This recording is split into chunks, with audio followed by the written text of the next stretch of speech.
made Linqox Criss, it's been 8.5 years. So that was about the end of high school for me. And that's probably when I didn't really use it for the first year, and then I got into it when I got a computer that could run it, and then I spent every other day kind of mucking around and exploring.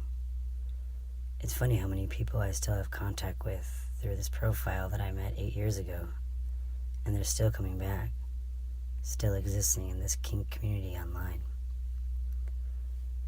And they can be safe in this online community, like they don't have to worry about exchanging fluids with someone, for example. Also, there are some users who have less of fear of exchanging fluids because maybe they've never actually done that in real life. They have more of a fear of judgment. So they use this community as a kind of judgment-free zone where they can exist as a beautiful being, because you really don't find ugly people. Ugly avatars don't exist. It's all beautiful. So like a lot of people put no drama on their profile. They just want to exist in a perfect world where everyone is beautiful and sex is all good without any risk. I think I initially started to explore as a female because I like the attention. Females always get the attention as opposed to males, which on Second Life would get a negative reaction because the majority of users are male, and no male wants to interact with another male unless they are aware, and most of them are not. You have to really seek out people who are self-aware. So anyway, I just started doing it as something I could get attention with, and it turned into something I enjoyed. But I think it existed before this, my want to be a female. These are the handcuffs that Lynn uses, or Lynn likes people to use on her. To buy cuffs, you have to go through a vendor to purchase them. They're a little bit on the expensive side. You're recording me now, aren't you? So, an interesting thing is that the right cuff for the wrists and ankles are the primary program cuff. So if you open it up and go to the content settings, you can open up the scripts that make them run. I guess it's like 100 or so, and they all come with animations. And a big thing you need to know when you buy them and you're using the viewer, it makes it so that you get locked out of your profile by the person using the cuffs on you. And if that someone else disappears from Second Life, you remain locked in. An easy way to get out of it is to go into these scripts and find the lockable one and reset the whole thing. It's kind of like cheating, though. They could reappear and unlock you, but you never really know if they will. Otherwise, you're stuck in some kind of virtual BDSM limbo, you could say. To prevent someone from not being able to get unlocked or let free would mean you would need a team viewer situation, which is like, it's a free software program used like a plugin with Second Life. It gives whoever you are given control to control over not just your Second Life, but your computer itself. So with Team Viewer, technically you don't need animated restraints like cuffs, since you're using the option of the control of their computer information as a sexual release as restraint. I think it's one of those things you don't really think about, the implications of that, because if you think about too hard, then the magic disappears. But basically, both lives, digital and physical, are under this kind of power dynamic. Power over your movement and your information. I guess a predetermined interface is also a form of control of your behavior too. But this kind of access to personal information is built into Second Life. Like, if you're using Second Life for sexual exploration, someone is watching you. People are always around to watch you, which is a big part of what a lot of people use it for, because a lot of people have that public fantasy, and there's no real harm in doing it on Second Life because you're not actually revealing yourself. It's safe. It feels okay to be exposed or vulnerable virtually. People still get embarrassed, though. There are private places that are created, although for you to truly have a private zone, you need to, buy your own land, which means you need money. You need to exchange real money into lindens, which is the Second Life currency. Oh, and you can also rent apartments. I used to rent out apartments for money. So if you're computer literate, you can write scripts to make zones that appear private. But to have privacy, you either have to buy or to know code. And to know code, well, people probably went to school for it. So in any case, you always need to buy privacy in that sense. Like, for privacy, there are adult sections. But it didn't used to be that. There wasn't always an adult section, and they did add an adult filter into Second Life recently, but it requires you to give your real identity to gain access to it, and it then gives whoever is actually in control of the software the ability to see how many females are actually male in First Life through their IDs. There are more males than females statistically, at least according to Second Life Wiki. There are more female avatars in the world, so you figure it out. Anyway, you can't ever really be private. Someone is always watching. It's not only that someone is always watching, but someone has you on record.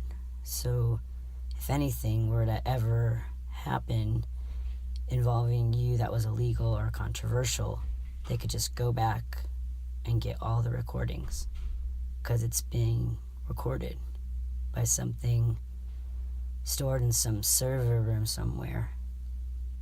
Like, people use it as a black market by using the Second Life currency as the way to buy and sell drugs or weapons or people. So they could just go to your profile and look back at the past 24 hours and find whatever you did that was wrong and find the whole thing available. But people don't really know about that stuff. They don't really want to think about it. In the BDSM section of Second Life, there are lots of stores for toys. For the cuffs and animations, it's usually users who write these scripts. So the people who made the cuffs are just another player that uses them and probably realized that they were pretty good and could sell them. I used to have some friends, I don't know how many years ago, and we would make duct tape that you could put on avatars and tie them up with. We never really put too much effort into the scripting, so they were pretty basic, but we still put them up for sale. Not much effort still meant hours on the computer, and that's kind of how it works. You learn as you go. It takes a lot of time, a lot of failure. We didn't make much money from them, just spent a lot of time. There's scripting too that goes into appearance. There are basic templates. The system they give you for creating a face isn't the most complex, but allows you to alter it. It's based on a skin, which you do not make. You find one free or buy a skin, and that makes a base expression. I didn't mean to have a pouty face. Lynn has a very pouty face, but I just got that because the skin that I used. The default expression The default expression is pouty. Pouty is kind of a style in Second Life. Well, a style for female avatars like a default.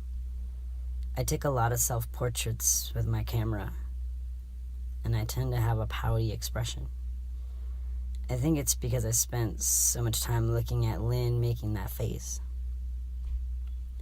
My primary use of Lynn was that kind of pinnacle age of just turning 18 before I had any sexual encounters of my own. So I kind of took the sexual encounters I had in Second Life into the real world. So my style of flirting with people was on the pouty side. Or I'm usually posing for people, posing without a smile the way Lynn does. No one really smiles in Second Life. To exist in Second Life, you're putting yourself into, if you're doing it right, at least, you're putting yourself into this character, or avatar rather. You're putting yourself into this avatar, and you start to feel whatever the avatar is doing, ideally. So, if you see your avatar in restraint, it's also similar to looking at porn, because you see your attractive avatar that you want to be, like projecting yourself into a person being restrained in porn. You can feel that restraint too in your own body. It's like the avatar and watching porn and thinking about my own experience with restraint in First Life comes together in an ideal moment. But when I didn't have any sexual encounters to relate this to, it's all I had. And I started to want to be Lynn. For a long time, I just wanted to be Lynn. That's when I spent the most time in Second Life. I felt more myself when I looked at life through Lynn. Before Second Life, I had been using another similar style, reality-based world, but it was much more closed-minded with what you could do in it. And I heard about Second Life, and living with my parents, I had to wait until they were able to buy a new computer so that I could properly use Second Life. I also had to wait until my parents bought internet connection, which at the time was an expense. Not everyone saw it useful, I guess, or could afford it until it became so you can't function or get a job or whatever without it. Anyway, that other program had a lot of rules. They didn't really want sex to be a thing. They didn't want there to be any gender manipulation happening either. Maybe to try and keep sex play down. You could choose to be a woman if you wanted, but there was no options with what you could do with that. How you looked, no choice. Just a interface you were forced to use. I kind of wanted to use Second Life to be a female, and as a female who was sexual. Later on, I discovered that it was deeper into what my own gender was and how I was perceived, how I wanted to be perceived. It made me realize there was a difference between my perception of myself and others' perceptions of me, and if or how that could be controlled. Lynn wants to be recognized as someone who is beautiful as a female. I mean, that's what people use it for, to be recognized as beautiful, especially for people who are not necessarily considered beautiful in the real world. Like, you can't find an ugly avatar, not intentionally. I was making money by selling apartments that I scripted and things like basic cuffs. I thought I could use Lynn to make money, for sex. But using the word sex is difficult because you never really actually have sex, besides through your minds. But yes, I have taken money from people. It was my way of experimenting with taking money for sex, which I've also done in First Life. but it started with Lynn. Usually it's easier to find someone who is kind of innocent and then tease them till they're all excited, and they'll usually give me money and then just disappear because they feel guilty for what they did. In fact, all of my interactions have had the person disappear in the end without any goodbye. Of course, they're usually male. I've had lesbian experiences on Second Life, too.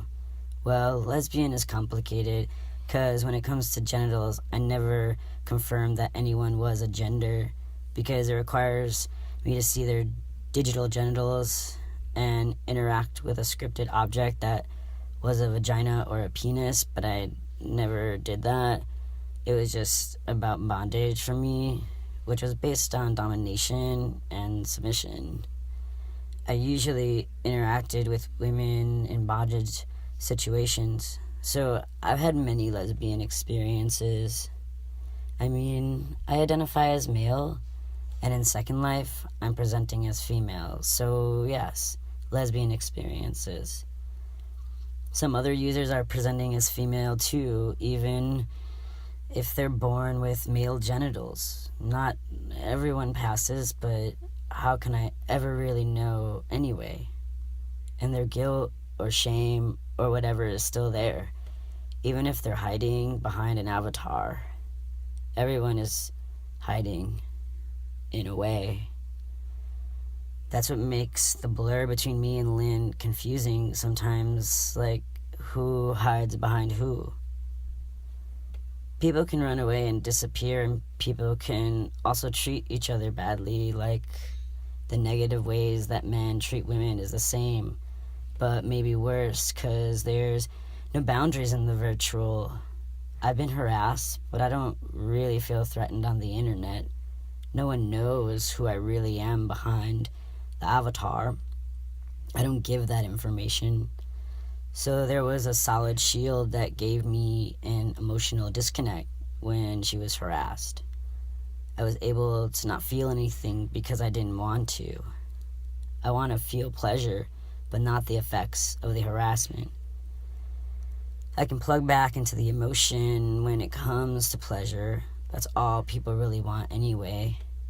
If there wasn't pleasure, I guess we wouldn't be alive on a basic level, like breastfeeding. If it weren't pleasurable, we would die.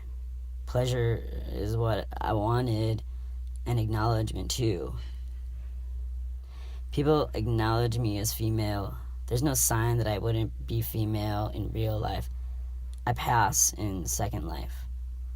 Not like in First Life, where in many cases there would be a sign that I was trans on my skin, like a map, which is more risky, you could say. Rarely do people question my gender behind the avatar. I can't pass as female in the first world. I could try, but I wouldn't be able to pass, no. I have too many stereotypical male body traits. It would take a lot of medical intervention to make me passable. Here it just takes time learning code. I didn't go to school for it, or college, or whatever. It's not worth the money. I learned it through the program. It's also less expensive than surgeries or hormones. That's a business. They figured out how to make it a business. That's also like choosing the avatar's appearance through an interface. The business or drug companies that decide how much estrogen to prescribe, it's just like who programs Second Life decides what choices of looks you can have. Skin colors, body combinations, everything, unless you can code very well, which takes skill to make your own. Like private companies that do genetic interventions, if you have the skills and money, you can make anything happen, I guess. Unless you can't get into a space that someone bought on Second Life and bans you from entering. Also, like First Life, access has limits. There will always be limits, but they make you believe there aren't. We're limited by the technology for intimacy. We obviously can't touch another person's skin through the computer. Not now, at least. I'm trying now to remember having felt what Lynn felt. I don't remember. There have been so many physical moments that have come after which seemed more real. Well, I mean, they were real, but I would assume that in the beginning I was excited to the point where I felt something in my body, in my body through the character. She let me feel things I couldn't feel in life. I mean, it was in my mind, but she let me feel it in my body too. And there was that time when I really wanted to be Lynn, but that's pretty common to happen with online simulations like that, I think. There's a threshold between going out of me into Lynn and back into my life. In order for that to happen, I need to disconnect from the real world and would use Second Life as a way to trick my brain into thinking that something else was going on. And by going on, I mean that some flirtation was happening with another person, like it's real life. Maybe Lynn has made me crave it even more. It opened a door that is still very much open between us.